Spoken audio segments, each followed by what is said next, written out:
Bianca Studios presents Breaking the Silence, the voice of children suffering in silence talk show. Your host, Akira, also known as Bianca.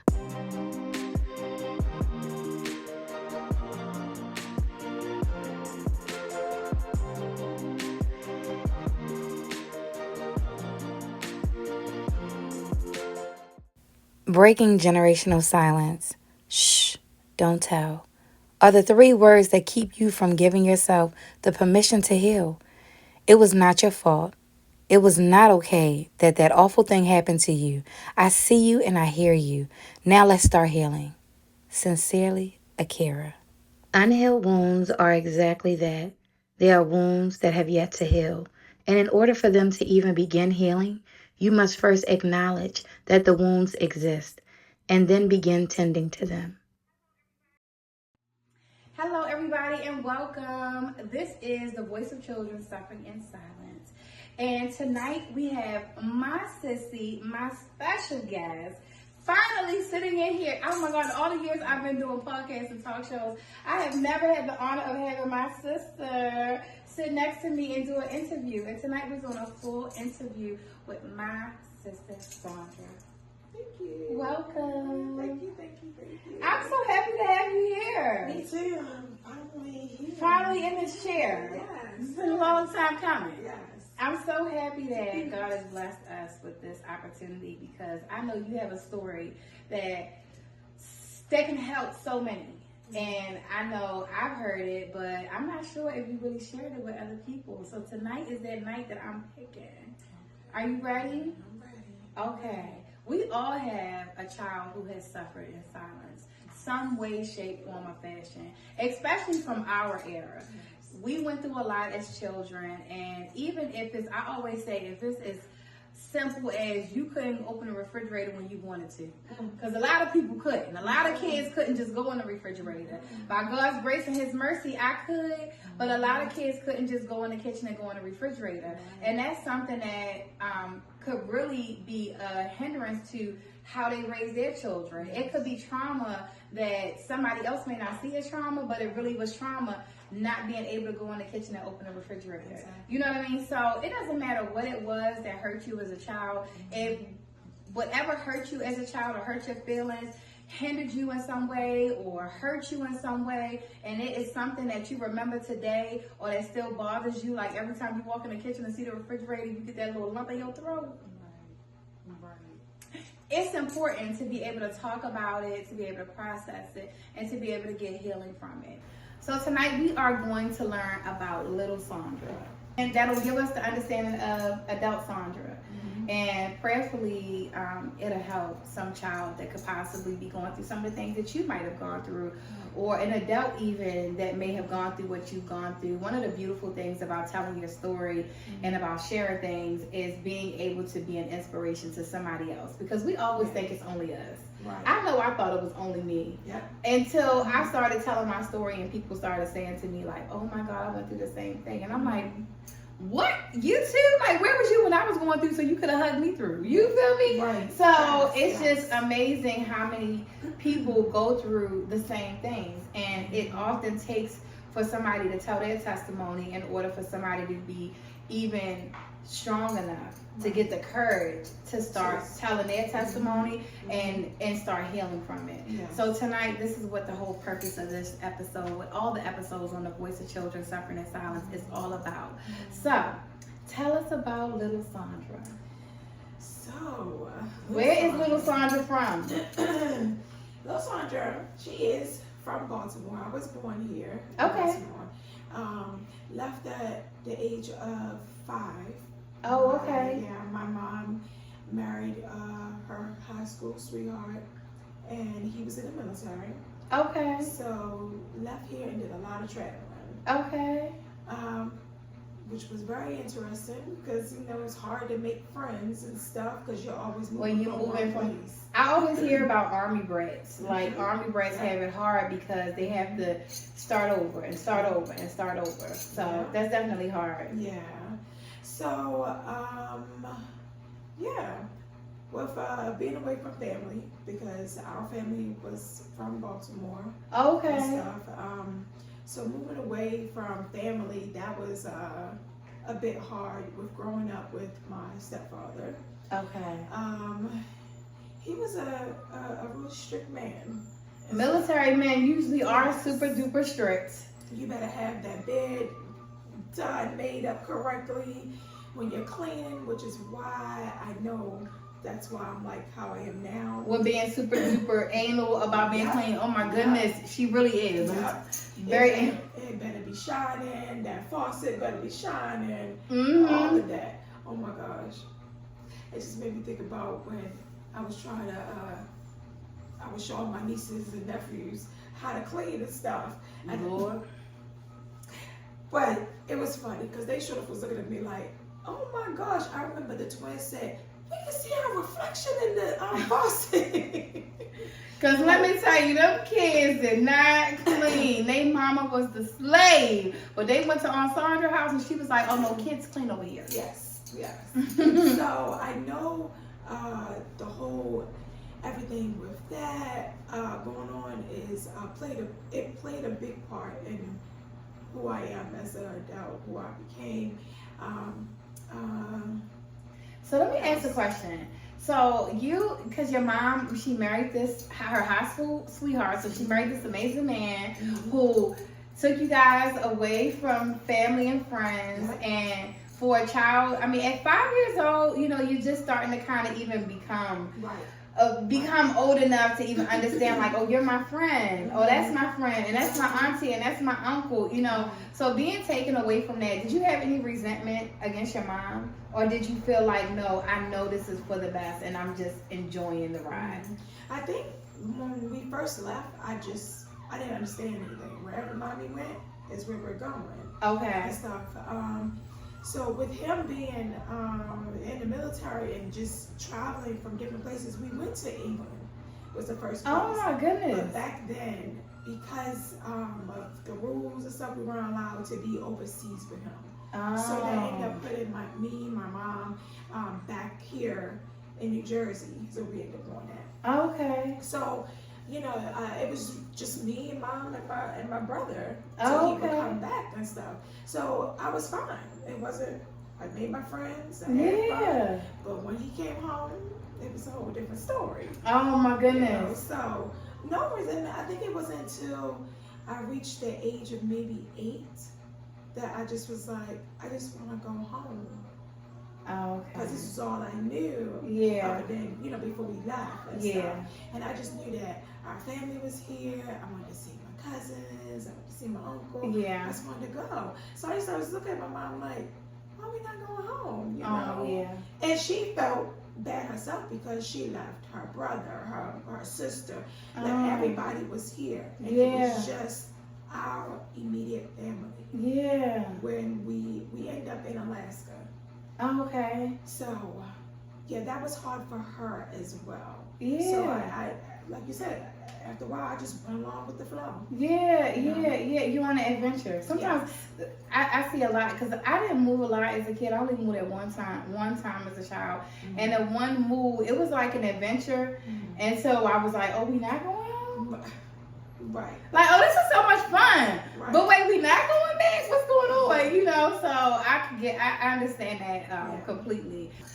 Okay, so basically you had pretty much a good start because you were able to be with your family. I think being with family, and I definitely understand that one way when you're home with your mom and your brother, and then it's a whole nother way when the enforcer comes, because she know our dad. Okay, so so Sandra is my sister who is my sister through marriage, and thankfully after 10, 12, okay, it's a lot of years. How many years is it in? 19.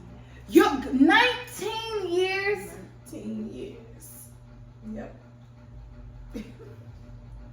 Oh, the twins are 18. 19 years. 19 years. Let me tell you something. I remember when I got married, I said, I just want to make it to the 10-year mark. I said, yeah, I ain't gonna be able to do it. So you're a strong sister, okay? You're a strong sister. God is good all the time and all the time. Honestly. Okay. So so 19 years ago, she became my sister-in-law, and thankfully, by God's grace and His mercy, over all these years, God has blessed us to be able to create a bond to where she's my sissy. And so I say that because I don't want to sound crazy. Somebody be like, wait a minute, ain't that her sister-in-law? Wait a second, how's that? Y'all got the same father? No, but my dad is, of course, her father-in-law, which has become her dad as well. And she knows him all too well, because even at our age, when he say come here, we getting up and we coming here. Okay, we not playing with him. So he has always been that way. He's always been very strong-willed, and so I know all too well about what you mean by like you. For me, I wanted my dad. I couldn't wait for my dad to get home, but at the same time, I was like, Lord, when he get home. Ain't no more TV in the living room. We used to carry the TV out the living room and put it back. We couldn't have TV in the living room.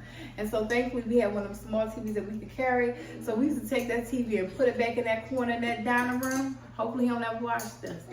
But we used to take that thing and run that thing back in there in that dining room and put it in the corner, because we knew, hold on, and we could hear my father coming because he had the tractor trailer. So we could hear that truck up the street. Just see him run. Okay, we was hurrying up, sweeping, getting it together. But when he came in the door, so I definitely can relate to how it's a change in the whole household. I think it's even a change in the field, because you know you have to be straight line when he's at home, as opposed to when he's not home. It's just like, oh, okay, I could be a kid. Yes. Oh, okay, and mommy is super loving. Mommy ain't ready to knock my head off because of something small, you know. So is that something that would, I don't want to say create a trauma, but is that something that may have affected you as a child in a way that could have hurt you? Oh yeah, definitely. Because I knew that with him coming in, like I said, the strictness and everything. And so as I got older, you know, of course I had chores. Right. And everything. So I knew, like how you said, that TV better be back over there. Yeah. Like everything had to change from, like you said, me being free, me being like play and stuff, like be a kid. Yeah. But when he would come, it was like my heart would start racing so bad. Like I'm like, oh my gosh, what is gonna happen? Yeah. And with him, it ended up literally turning into abuse. Like it started at 5, but it wasn't as bad until I want to say I became like about 8 years old. Okay. So it was like I knew that this is why it's into my adulthood. I knew that if the floor wasn't mopped, or if I didn't move the speaker to get the dust behind the speaker, yes, that I knew that I was going to be in trouble.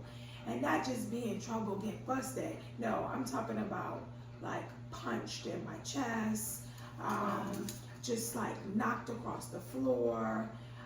And God forbid if I fall asleep. If I fell asleep doing my homework and stuff like that, things as simple as that would get me popped. Or even the last one of the incidents, I had actually got hit so hard that I ended up falling out the chair.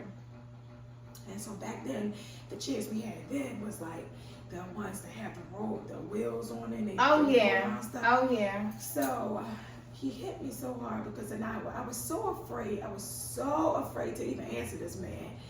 But he asked me, he's like, you know, what are you crying for? Because I was already afraid to know, like, oh, this is what's about to happen. Yeah. He's about to hit me. So he's like, why are you crying? I'm like, well, I know I didn't finish my homework. And he was like, yeah. So next thing you know, my hand got smashed. He hit my hand and smashed it on his table. So I'm steady trying to hold it, but I'm crying.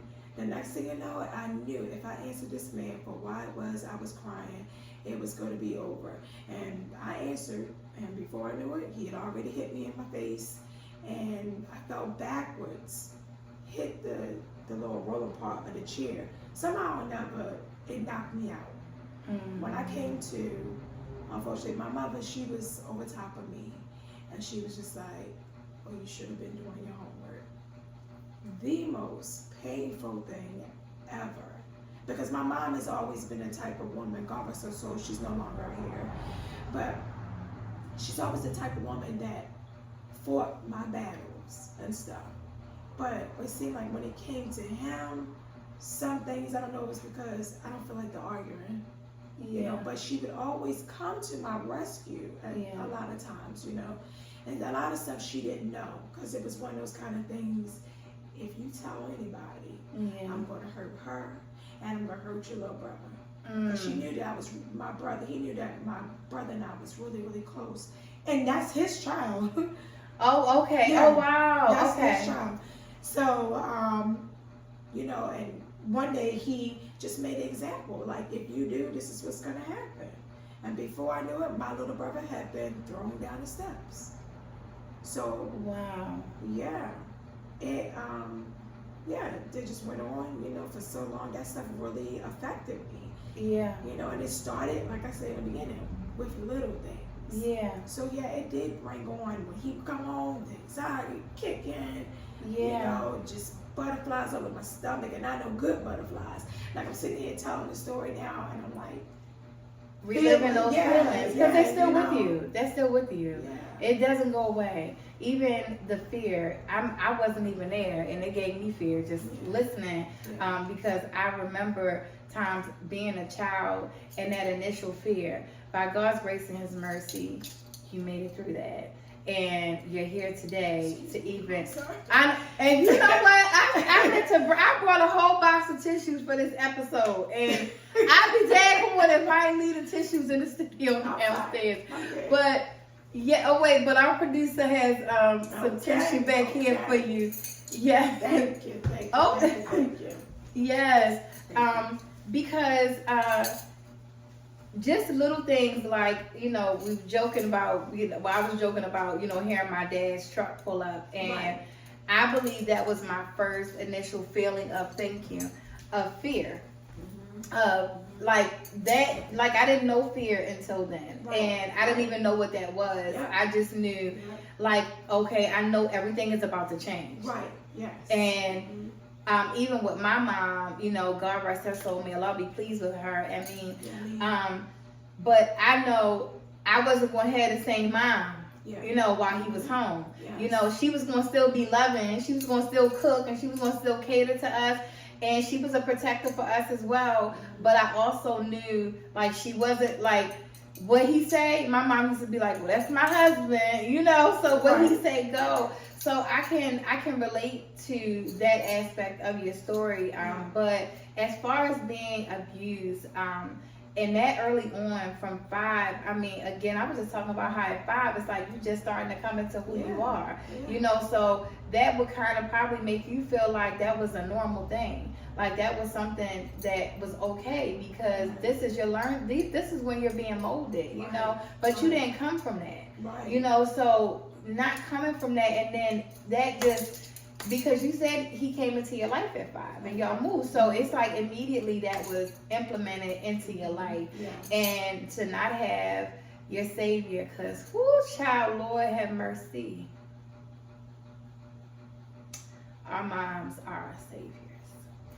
So I can't, you know, I felt like I was just there reliving that with you, because I can't even imagine, you know, not having your mom be your savior in that moment, and then being confused and trying to understand, well, who did you just become? Who did you just become? What just happened? What switch just went off that changed? Because now my safe place, and I say my safe place because our mothers are our safe places. So my safe place isn't my safe place. So how did that change your relationship with your mom?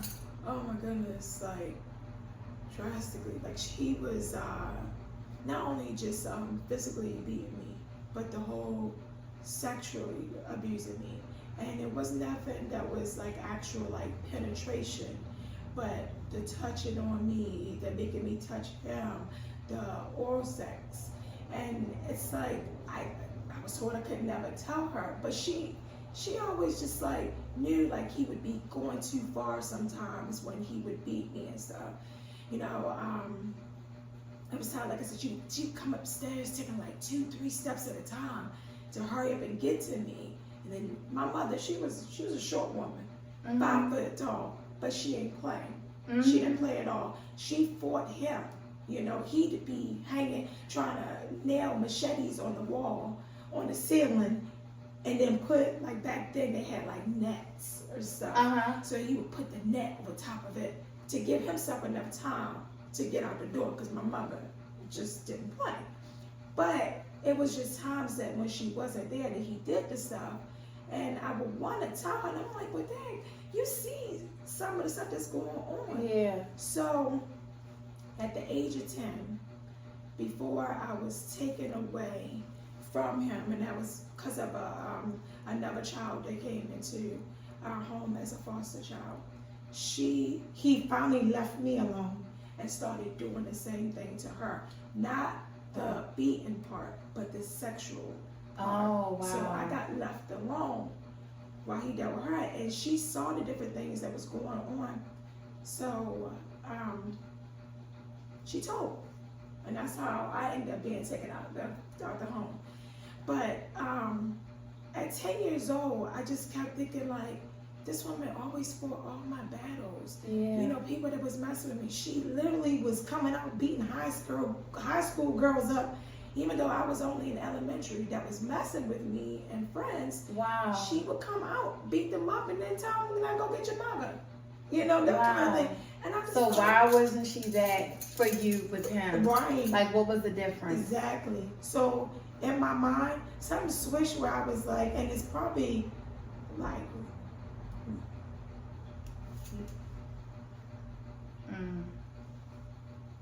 it's not good for me to say it, but as a little girl, I was like, I'm never telling you I love you again. And because Wow. I love my mom, you know? Yeah. But I'm like my protector. Yeah. Like, and I made in my mind, I would never tell her that I loved her.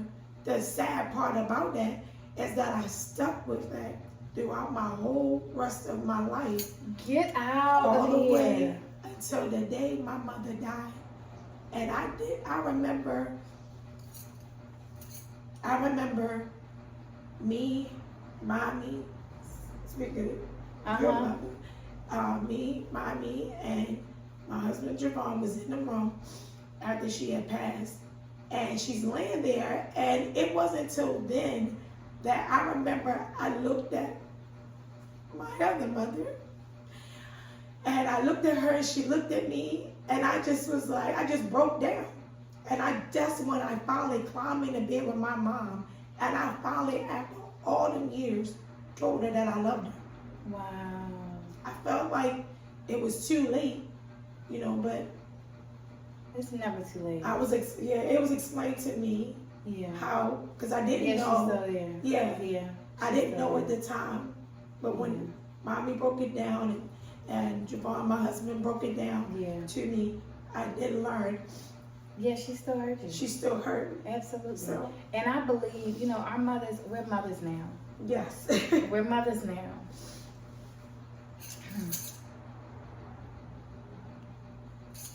We're mothers now, and it blesses us to kind of understand our mothers Yes. and Yes. to kind of understand why they made the decisions that they made Yes. and why their choices were what they were. Because for us, it's like, as a child, you don't understand it all. You don't understand why somebody isn't speaking up and what they go through. Yes. Because for us, we like, girl, Maya, you better fight this, you better tell them. But like you said, sometimes they don't want to have that argument because they already dealing with enough. They already getting enough Right. behind Right. closed doors. They're already under a microscope. They already walking on eggshells, and they already on pins and needles. And you know, not to knock our mothers at all, Right, you know, right. because they did what they had to do, and they did Exactly. the best that they could do, because they also had a child suffering in silence inside of them. Yes. So we don't know what their horrors were. I mean, by God's grace and His mercy, I know a lot about my mom, Right. and it allowed me to understand why she was the way she was. Yes. But I say all that to say, decisions that we make, we know.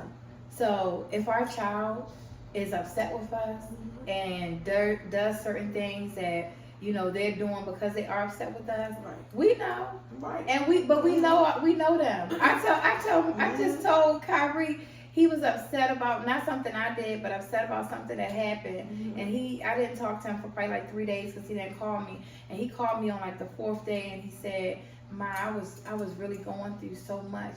I said, "Son, you were born inside. You were created inside of me. Your lungs, your heart started beating inside of me. Your lungs were developed inside of me. I know you, and I could feel your pain. I knew your pain. I knew you were in pain the moment we talked 3 days ago. So I say that and I share that with you because your mother knew. Your mother knew your pain.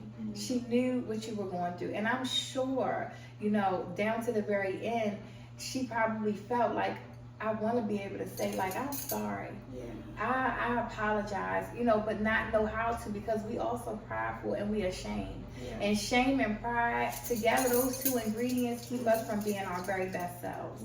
And keep us from being able to have some of the closure that we really need. Which is another reason that I'm doing this podcast because it's important to have these moments and talk about this and be vulnerable and transparent so that God willing, somebody else who may be going through the same exact thing can see, wow, somebody else went through this and maybe I need to pick up the phone and call my mother. Maybe I need to have that conversation with my daughter. Maybe I need to go ahead and call my father because unfortunately, childhood abuse and sexual abuse is something that is still happening every single day. And mothers are, I believe, I can't speak for every mother, but there are a lot of mothers that are afraid. Like, well, what do I do? And in that situation, in your situation, I mean, your stepfather moved y'all to a whole nother place.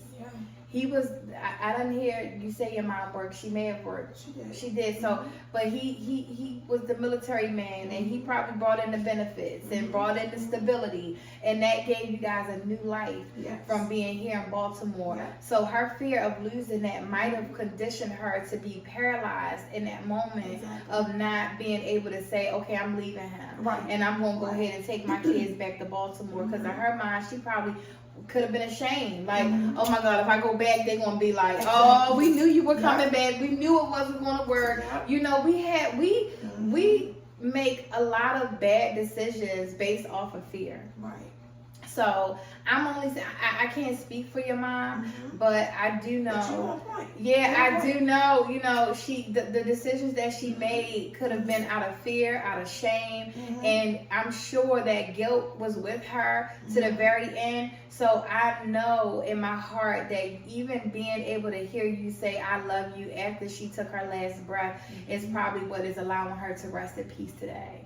So I wouldn't even, and it just gave me chills just saying that, because honestly, you know, we hold a lot of pain in us from our kids, you know, what decisions we made in our children's lives, because you know, we still teenagers, but we got grown kids somehow. So somehow, I don't know how, but we got some grown kids, you know, and we started out young, you know, so we didn't do, we weren't perfect, you know, but we did the very best that we could, you know, and she did the very best that she could. So have you forgiven your mom? I have. It took a long time. I know I was, even when right before I got married, I was like, she's not coming to the wedding. She's not coming, she's not allowed, or anything. But my aunt begged me, like, Sandra, come on now. Come on. This is your mom. She been waiting for this all this time. Crazy thing about it, though, is that even though I felt that way with her, but I had the man that abused me physically and sexually at my wedding.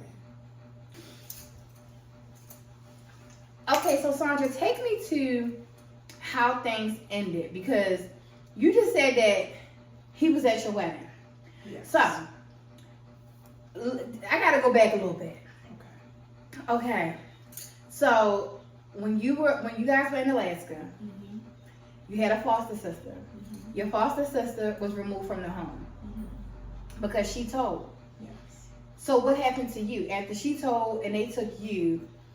What happened? And when she told, did she tell them what he did to you as well, or she did? She told them that the sexual, the beatings. So she told them everything. She did, but they had to come to me to talk to me because they heard her.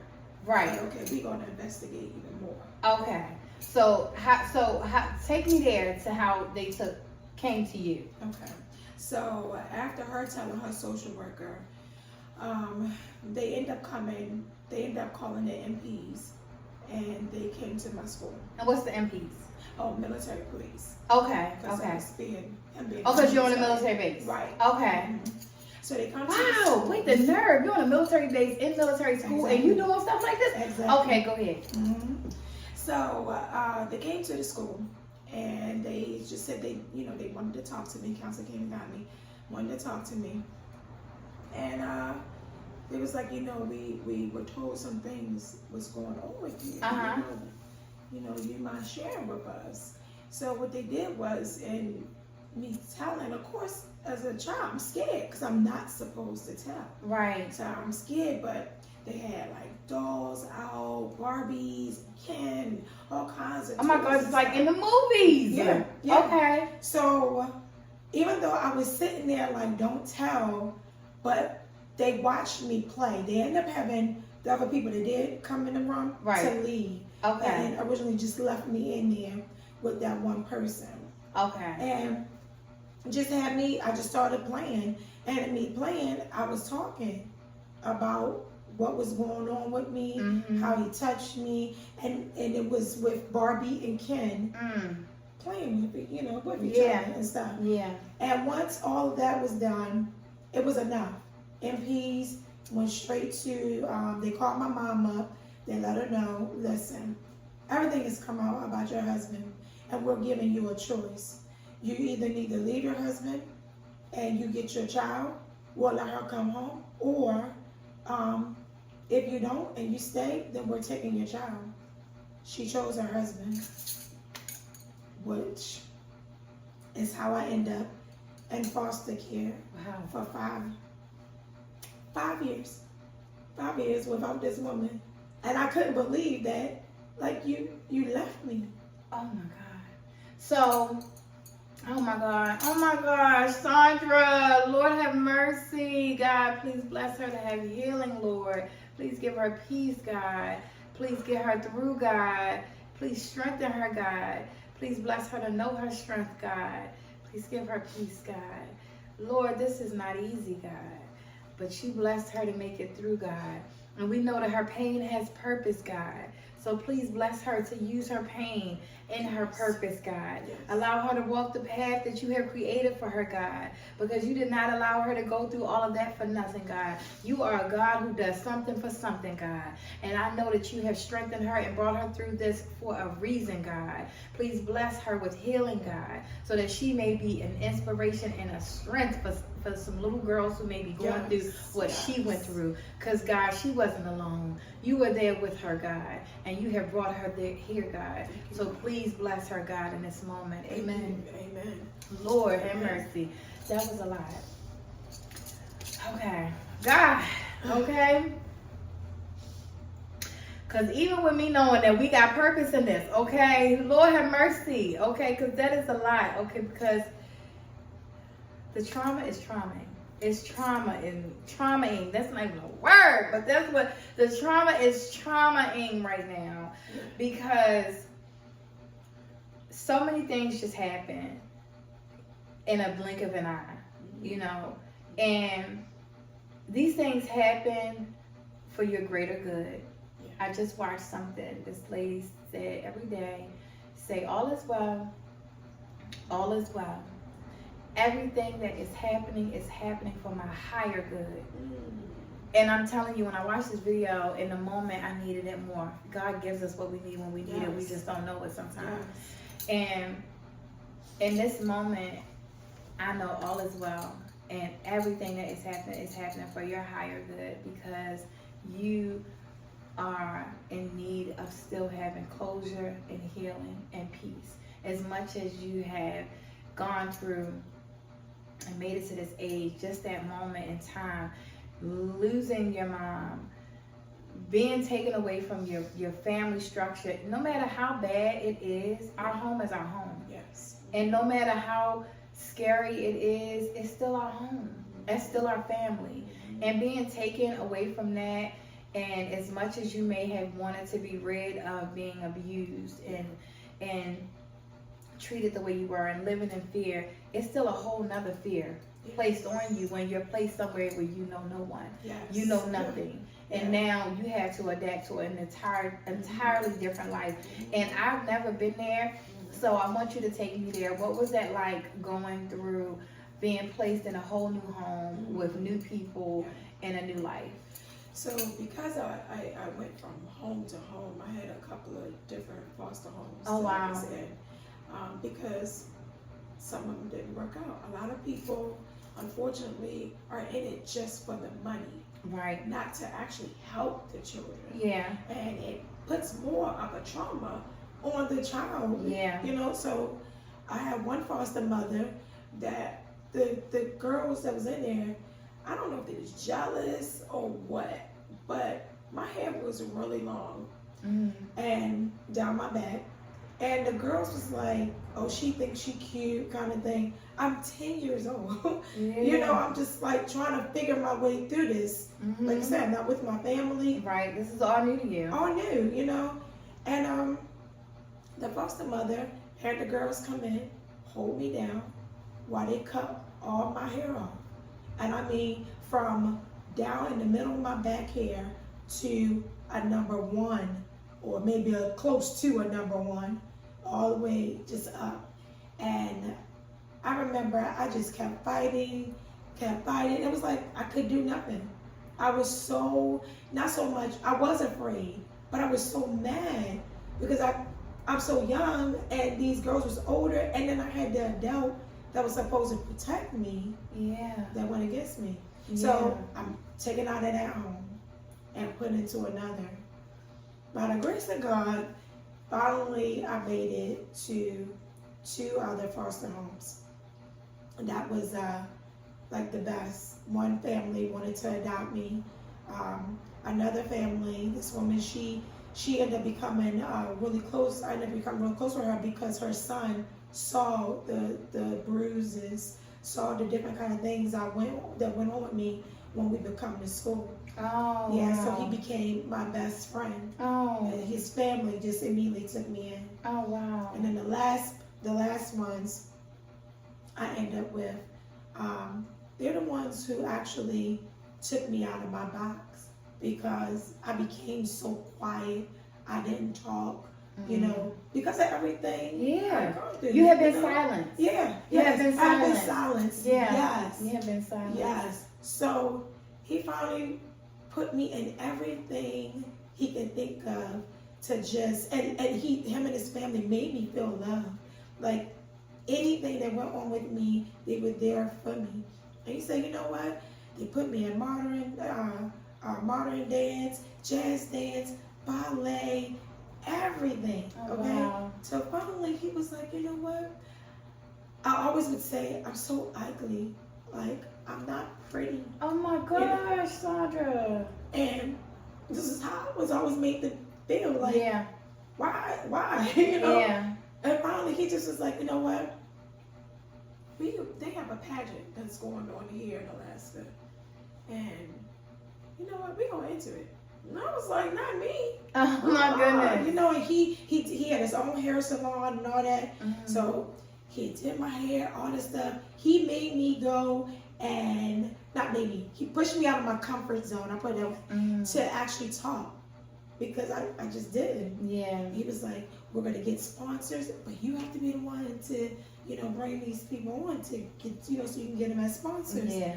And long story short, he ended up having me go ahead and be in this pageant in Alaska to become Miss Alaska. Wow. And I did my little routines, my little talent, because it was a beauty / talent pageant, and it was held through Hal Jackson's talented teens. What was the talent? Well, this was, of course, dancing. Okay. I did gymnastics too at the time, so I was really good at it. So Yeah. it was a combination of modern dance and gymnastics. Okay. So I ended up winning. Oh my goodness. I became Miss Alaska. You don't know who you are until you get to be that person sometimes. Yes. You like Yes. it's a blessing to have people push us to our higher good. Yes. You know. And he saw that in me, him and his wife and his family, and they knew the diamond Yes. that I was, you know. Absolutely. So yeah, and that's Oh how my I God. ended up on this side because Yes. came to New York and competed against other girls from other different states and stuff. Yeah. Oh wow. Great experience. Got to be in magazines. Got to meet different celebrities because this foster parent believed in me when I didn't believe in myself. And you have been so broken. You have been so broken over and over again. And that's why, oh my gosh, right before she even told that part of her story, and I was talking about her right now, but it just goes into where you started this part of meeting this foster parent. Like we were at this stage in your life where you were being taken from your parents. Yes. And I said that, saying that, I just heard, you know, all is well because this is happening for my higher good. Mm-hmm. And as bad as it was, and as bad as it got, Yes. God placed you in an amazing place and Yes. space and time for you to be able to be your higher good. Like, for you to be able to see who Sandra was. Mhm. Because had you not gone through those things, Mhm. you may not have experienced that. You may not be the dancer you are, and you may not, because I seen you run the runway, okay? So you may not have entered that place in your life, you know. So it definitely is hard to even put your pain into purpose sometimes, but all of that pain, it had and still has purpose. And for you to be able to do all of those things, I'm so proud of you. And I'm so happy that God has blessed you to be able to experience that. So let's wheel it on now. You done went back to New York, and you went to New York from Alaska. You competed in the competitions. How did you land back with your mom and dad? So with me leaving Alaska to come back here, or come on this side for the pageant and stuff, the state decided, you know what? It's been 5 years now. You and your mom have been going through therapy. Oh, okay. And so I was in therapy session for just me by myself, and then later on they eventually brought her in too. Oh, wow. So Okay.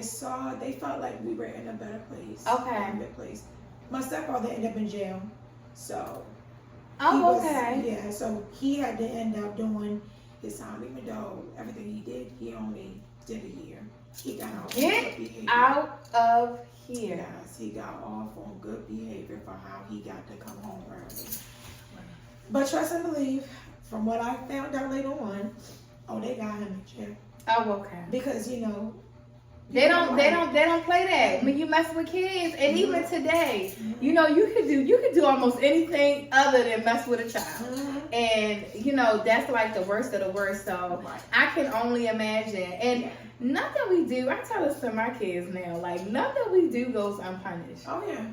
The same way God blesses you to get through things, and He blesses you to everything that you do, if you doing wrong, if you out here doing wrong, if you out here acting ugly, if you out here being malicious, being nasty, don't think, because people, you know, religion has taught us that our ultimate punishment is in hell.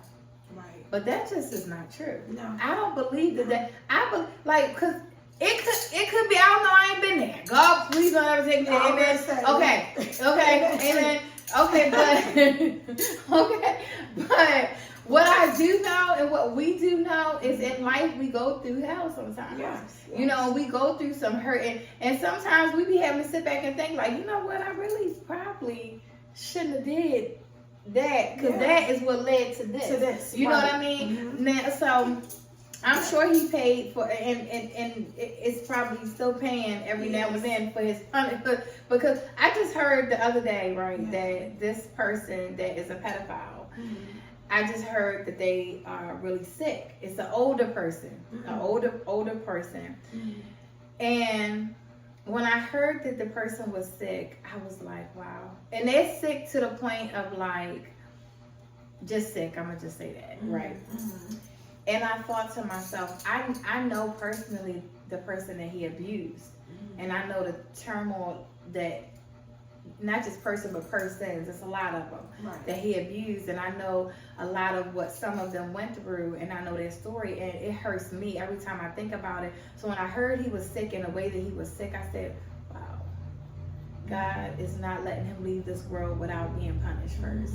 Because he old, you know, he older, you know what I'm saying? And he probably can go soon. I ain't asking him to go, and I ain't wishing it upon him, but I'm just saying. So his punishment could still be in hell, but God is making sure he's punishing him in this life too. So nothing goes unpunished. Yeah. So is he still alive? He's still alive, and the crazy thing about it is that after all of that I went through, even though I was young, I knew who God was. And it wasn't by my mom, because my mom wasn't a person that was a godly woman.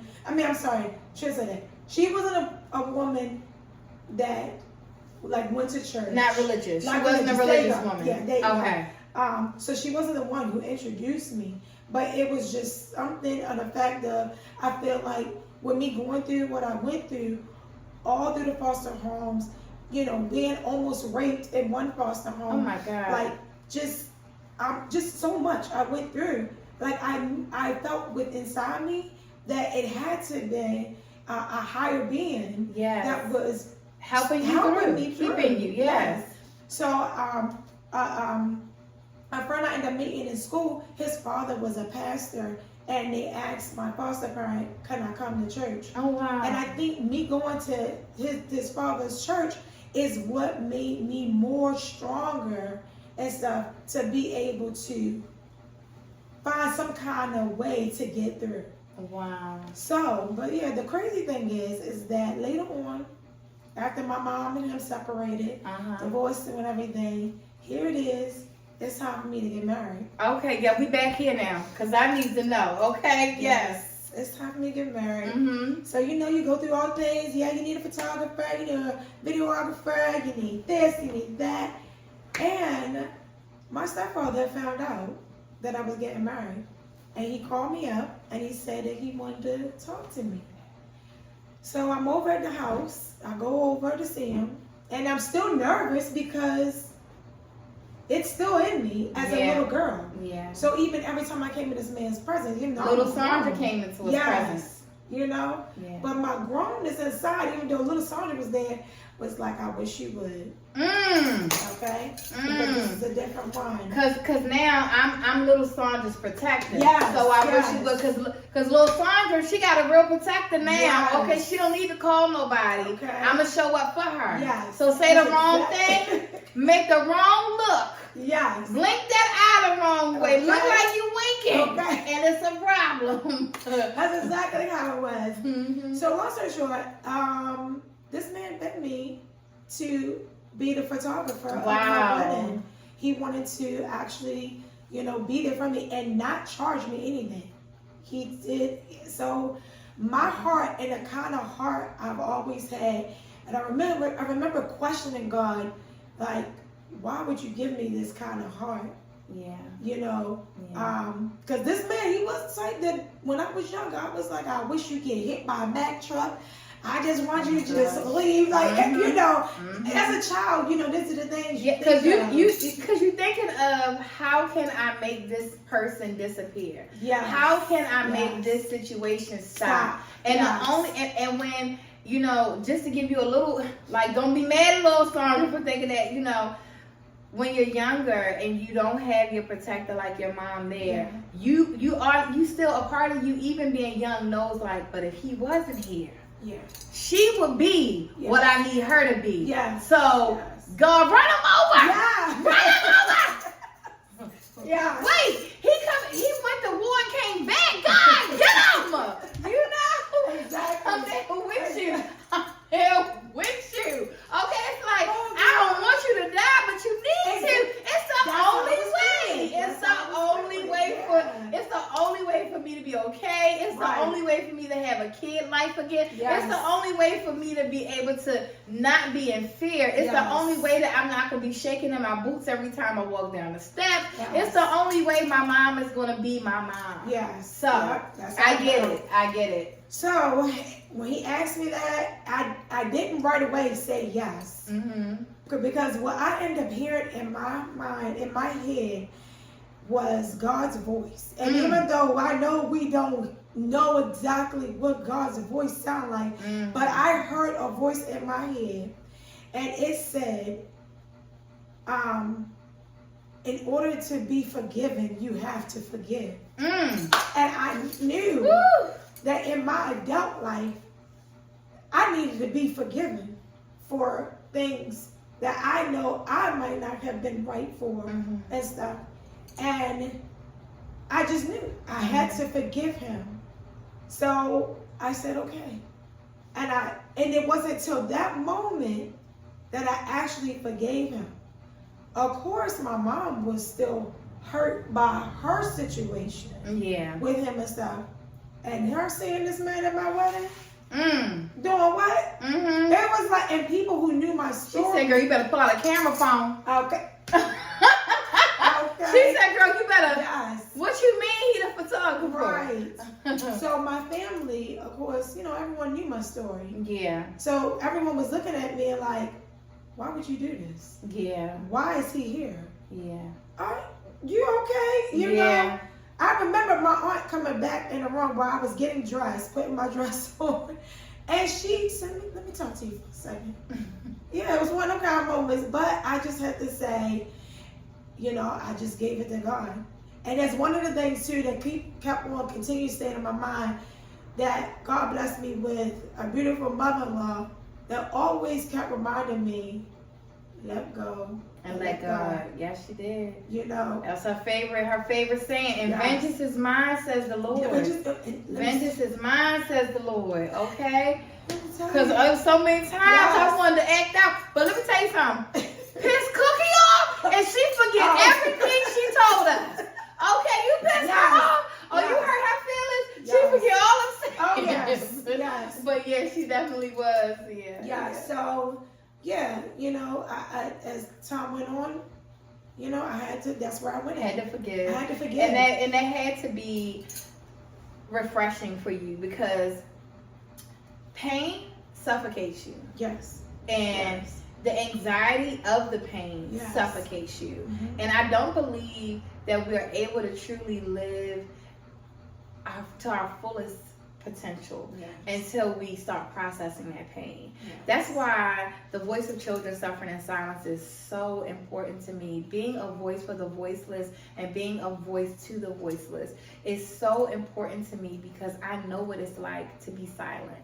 And I know what it's like to just hold on to that pain and not even want to process it, because you don't know how it feels once it's processed.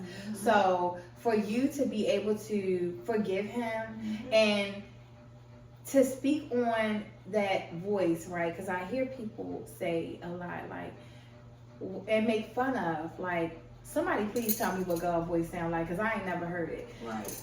But you know God's voice because you know yours. Like Sandra was probably saying, shit, this nigga ain't coming to my motherfucking wedding. Oh, wait, this is a kid-friendly, God dang it. Listen, kids don't cuss, okay? Don't cuss. No, don't curse. But that's what little Sandra was saying, because y'all little kids be cursing your parents, people out. But little Sandra on the inside was like, boy, please, like, you're not coming to my wedding. But when you hear the voice of God, it is the voice of reason.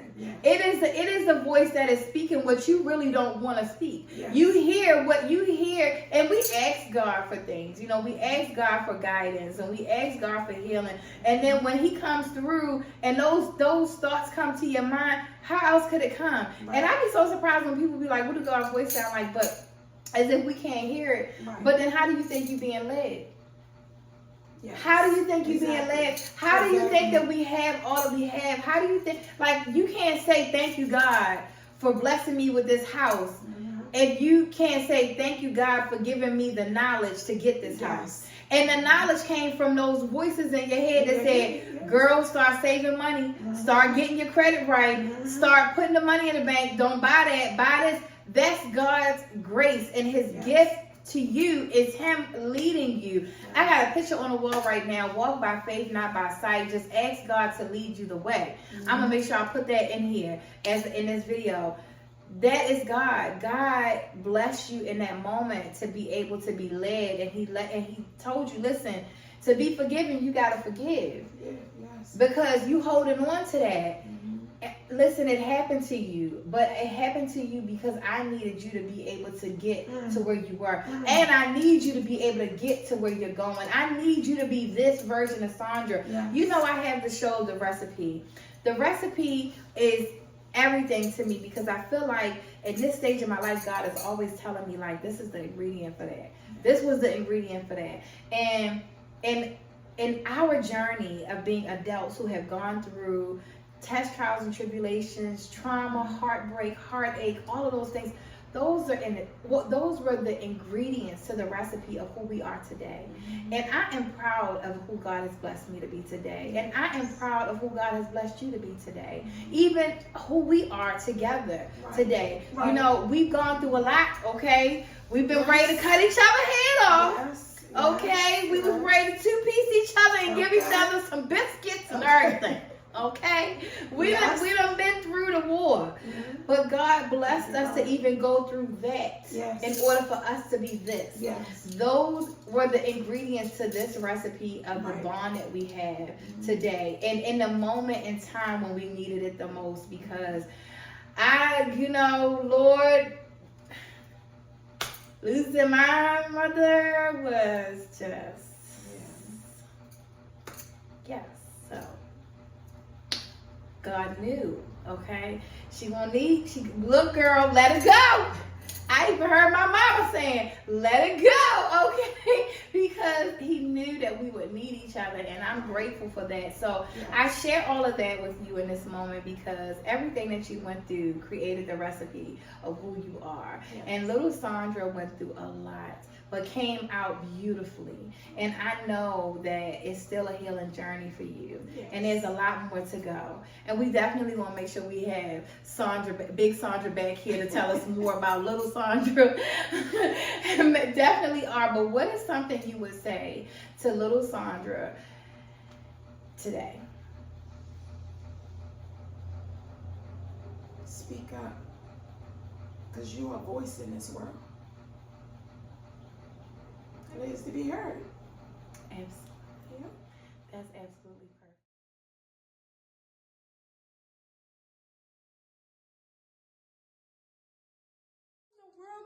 I don't even know. I just was like, I gotta find something special for her birthday. Oh my gosh. My mom loved this show. And I would have never known. I didn't know that. I didn't even know that. I just knew. When I saw it, I said, oh my gosh, and that's her mom's name. I said, oh my God, I gotta get this. Oh my goodness. Oh my God, this is the best. And then,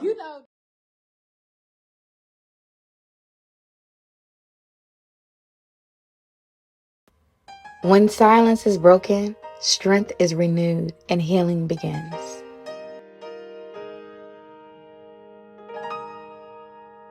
There's a voice that cries out in the silence, searching for a heart that will love him, longing for a child that will give him their all, give it all. He wants it all.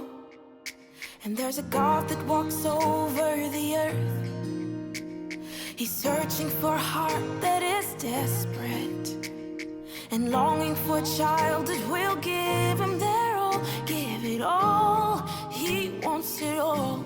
And he says, love me with your whole heart. He wants it all today. Serve me with your life and now. He wants it all today.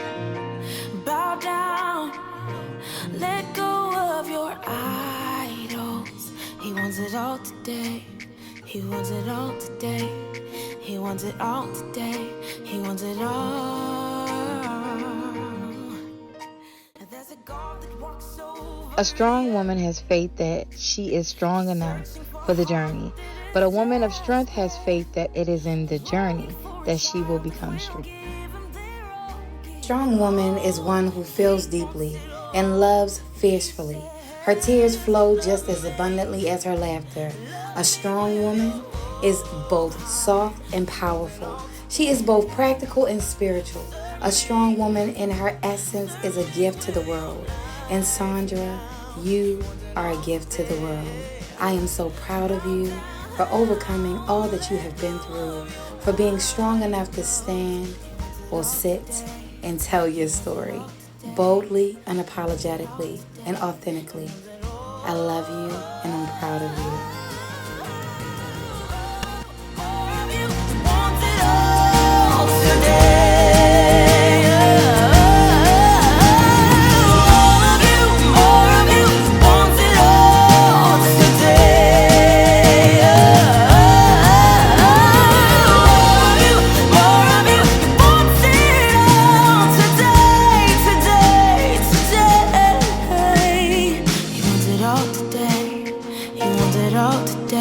So give it all. There's a voice that cries out in the silence, searching for a heart that will love him, longing for a child that will give him their all, give it all. He wants it all.